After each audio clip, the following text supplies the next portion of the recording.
Hey everybody. So this is a research paper on a subject that I've wanted to talk about for a long time, but I've been waiting for a frame of reference in order to kind of frame my thoughts properly all around this, and this paper does this. And so it's called Uncovering Representation Bias for Investment Decisions in Open Source Large Language Models. It's put up by this company called Domain, I think it's Domain.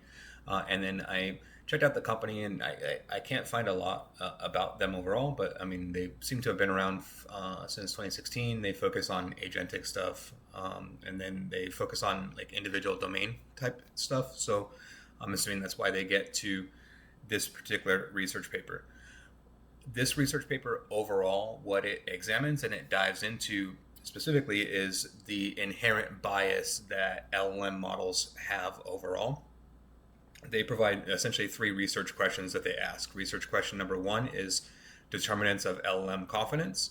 And then so within that, it's essentially they try to determine how confident the model is overall about a particular domain. Their second question is around cross-context stability. So to evaluate the stability of LLM preferences across financial contexts, we measure within firm consistency of confidence scores across prompt categories. And then so for that, they break up into companies with regards towards their cash flow, their growth rate, opportunities, et cetera, like different metrics, and then evaluate those across different industries. And then their research question number three is like kind of the most important one along those lines, which is alignment with category mapped metrics. And then so we test if higher LM confidence aligns with superior empirical financial performance by mapping financial features to corresponding prompt categories. Essentially, they determine does the model's confidence in a financial category correlate to actual results within that. And then their experiments that they do are quite significant within that, right? They take data from 2017 to I think it was 2023, and then within that 5 years they break it down and they chunk it, and then they test these individual models on that data. And this is historical data, so they know what the results are and will be. So for example, if they prompt it on 2017 figures with 2017 figures for 2018 results, you can easily track back and trace what the actual performance was within that. What they find overall within this is in their conclusions is that the models are biased, right? Of course. And then so the models are biased when it comes to financial categories. Very specifically, the number one, and this is with regards towards the main models that they test are the open source models. And then so the Quen models, they find that the commercial models are more balanced across the board, but still do exhibit these biases in different ways. And then each model it can be biased in its own unique way, and the biases they're irregardless of model size, etc. Right? It comes down to data and other factors basically within that. But the individual biases end up breaking down that the models end up being, we'll call it hesitant of tech companies because of the fact that they're more volatile, right? And then so the models have a bias against volatility. The models don't really equate growth within their calculations. The number one metric that they look towards consistently across all of these models is cash flow and cash on hand, right? And then if the company has great free cash flow, and they also have great cash on hand, the models will inherently bias that above any other metric, right? And then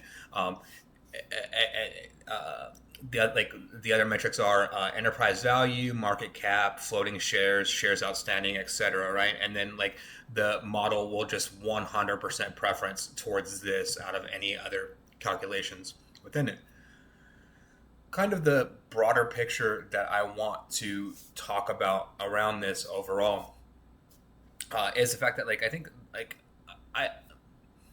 a lot of people I have discussions with me around this particular topic. A lot of people are interested in this utilizing models for like finance and finance categories, things like that, right? And then so to me, the bottom line that I think most people don't understand within that overall as a holistic overview is that finance as a whole is like more solved than chess.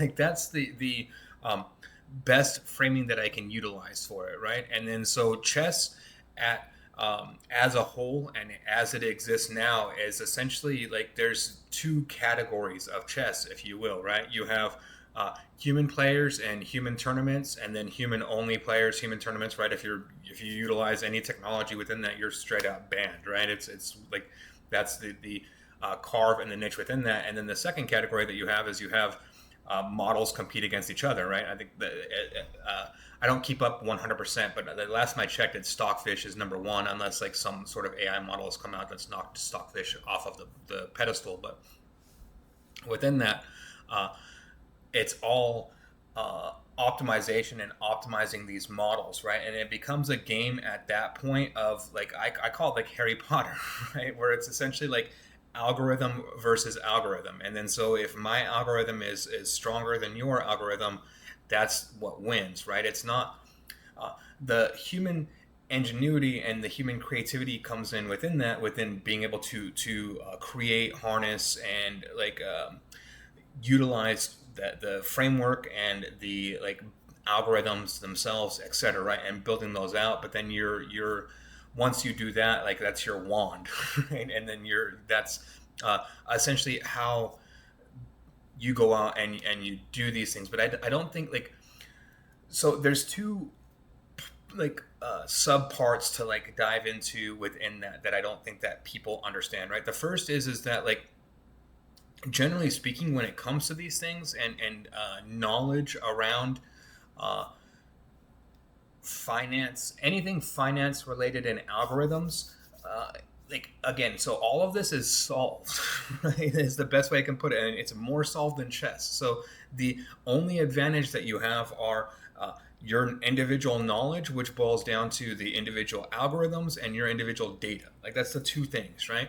And then so just as an example here, right? Like, so this is I've been following, like I was following this for a few years, which was it's called Marcy, and it's related to NFL sports betting, right? But as you can see, like runtime error and et cetera, like, and I don't want to like call attention to the person individually, but like, so they're out there,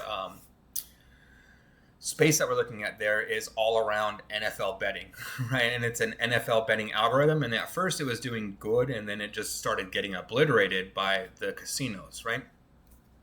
And then the best way over, and then now it's just now he's now it's just all gone, right? And then if you go to his GitHub, like it's like you can get the code for that overall, and then you can see that like this particular person has interest in that area, and then he's got repos. Some are gated, some aren't around those things, and then definitely, like I'm assuming that they've worked like in the quant field for like finance industries and things like that, right? But then like all of his work around those things, it's gated off, right? And then I want to talk and dive deeper into that, and I want to talk very specifically about the Monte Carlo method, and then I want to go to the history of the Monte Carlo method, right? Which is so here, and I'm just gonna like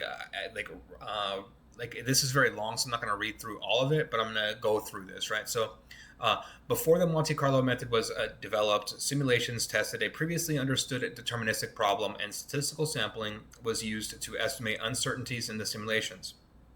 Monte Carlo simulations invert this approach, solving deterministic problems using probabilistic meta-heuristics. An early variant of the Monte Carlo method was devised to solve the Buffin's needle problem, in which pi can be estimated by dropping needles on a floor made of parallel equidistant strips in the 1930s. So the very first time that this algorithm was ever experimented with was in the 1930s. Then in the late 1940s, this Ulam invented the modern version of Markov chain Monte Carlo method while he was working on nuclear weapons projects at Los Alamos. In 1946, nuclear weapons physicists at Los Alamos were investigating neutron diffusion in the core of a nuclear weapon.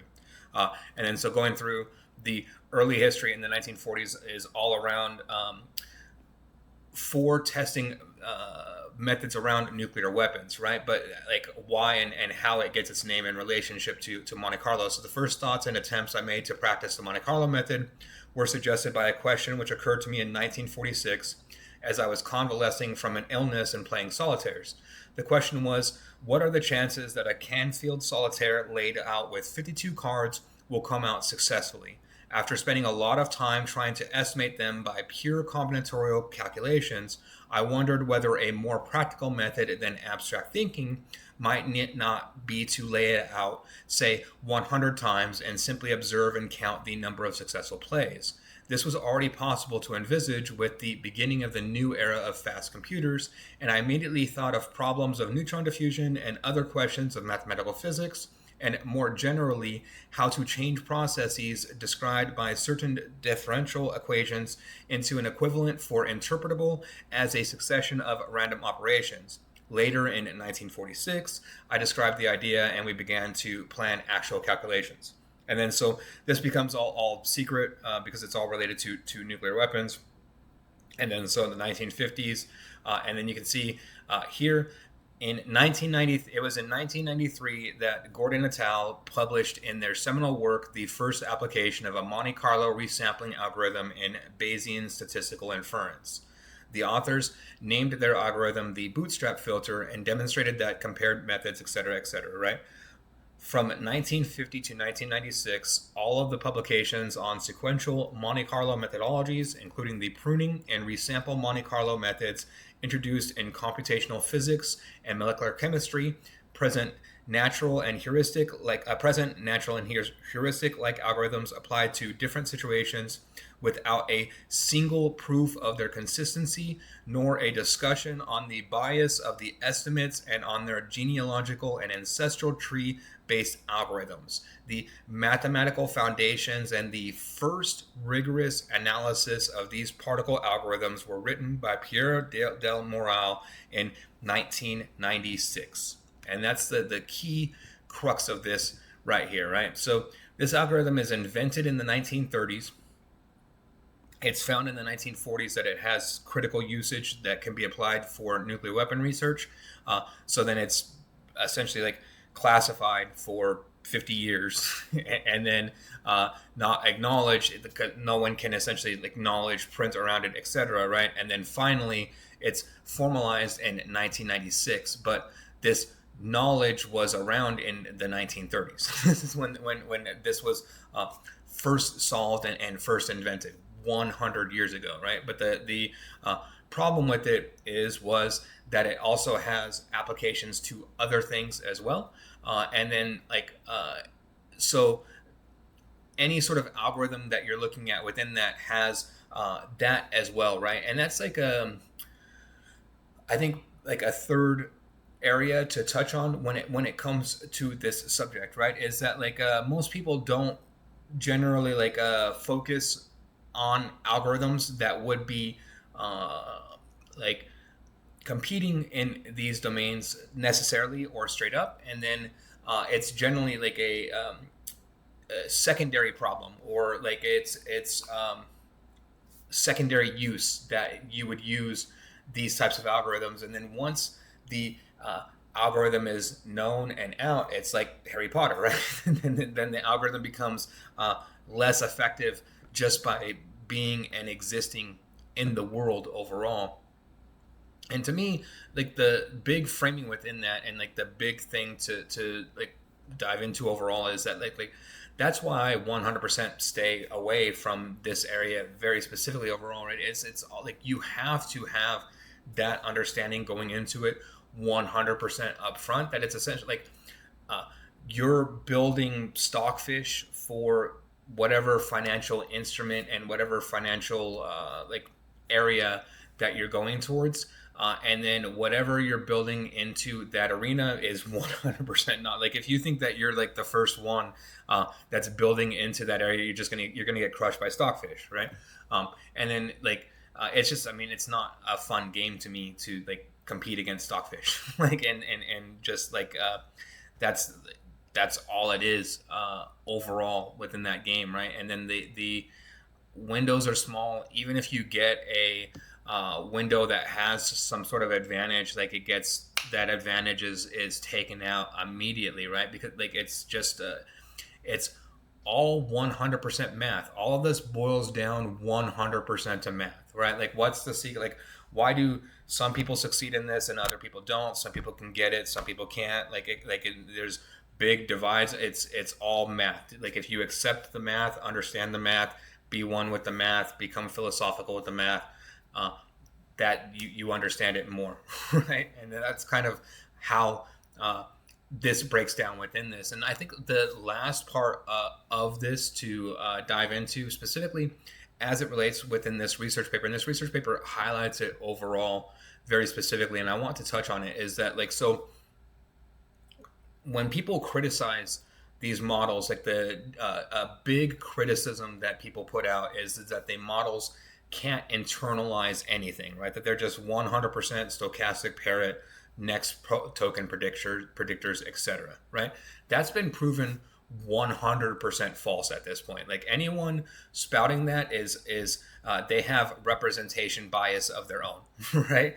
Because it has been proven 100% without any doubt, and this is from every company, every major institution, etc., that the models do have some sort of internalization process. They internalize some of the data, not like humans and not as much, right? And that's kind of the big sticking points and the big areas of research still at the moment is how exactly, how much are they internalizing? How are they internalizing? And then how do we make those internalizations better? And then like all of the research is focusing on those areas. But the question is no longer, do the models internalize? Yes, they internalize, but they don't internalize wholly or holistically or the way that you would expect or want them to. And so within that, they internalize and then they stick to, in this instance, their internalizations are very strongly pointing their bias towards free cash flow in these instances, right? That's like just part of that partial internalization process that occurs within the data as it applies within this particular domain overall. And then so overall, this research paper, to me, like this is the first research paper that I've seen like that is in depth around a subject like this, like going into like this particular subject as it relates to models overall, right? And then as they point out very specifically, and I want to highlight within that probably as the last point within this, is that you can, and they point out that you can eliminate the bias or account for the bias within these models, right? And that's like that part of the equation, I think, is a huge part of this that people don't understand within this, right? So AI does 100% level the playing field. Like, so it creates an even playing field where everyone starts off, we'll call it at zero, right? And zero is ChatGPT. And then so everyone has this zero basis starting point, but within that, what a lot of people don't understand is that like ChatGPT at zero can be brought significantly above ChatGPT at zero. Like, for example, if you're doing financial domain research and then you have access to this research paper, you know these things, you figure this out, etc., and then that's your 100% goal, and you're 100% competing against all other ChatGPT models, you account for this particular bias within this. All of a sudden, your ChatGPT model compared to all other ChatGPT models is going to have about a 35-40% advantage in this specific and particular domain versus all other ChatGPT models. So all of a sudden, everyone else is at zero, you're at plus 40. And then so that's significant, right? Like that's the part that people don't get within this. Within this particular domain as a whole, within finance, that's not much of an advantage though, right? Because like, so within finance overall, like these like the best way that I can put it is like these models are like far down the food chain as to what is the most optimal solution for these problems. And then whatever the most optimal solution for these problems, like what's it, like Martin Shkreli, like the pharma bro is like has been doing this for 10, 15 years, and he knows exactly what he's doing within this, right? Like, so you have to be better than Pharma Bro, who's been doing this for a long time, and that's like where he made his money, right? And then so it's just not a fun game overall to play. It's an interesting game, and like I mean, if you figure out a way to like a small crack within it and you exploit that crack, that's a lot of people have made a lot of success in those avenues. But like, to me, it's too low probability. Too like the windows are always too small. There's easier ways to make money overall. Like if you're focused on like the money within these things, I would just rather leave this to other people overall. But I do think it's all of this is always interesting research to me overall, right? So hopefully this gives you like a better understanding of this domain, because this is like the most I know that there's a ton of people that are interested in this domain, and then like a lot of people that more people are interested in this domain than like talk about it openly, right? As you can see from these, again, because it's the only advantage within these things is the data and the algorithm itself, right? So that like, a lot of people are generally unwilling to be open about these things. But so hopefully this gives you more understanding of this subject than you had when you come in. I'll give you a link to this research paper here. The rest is this is just Wikipedia and then the company research. But so if you like this type of content, please like and subscribe. Thank you very much.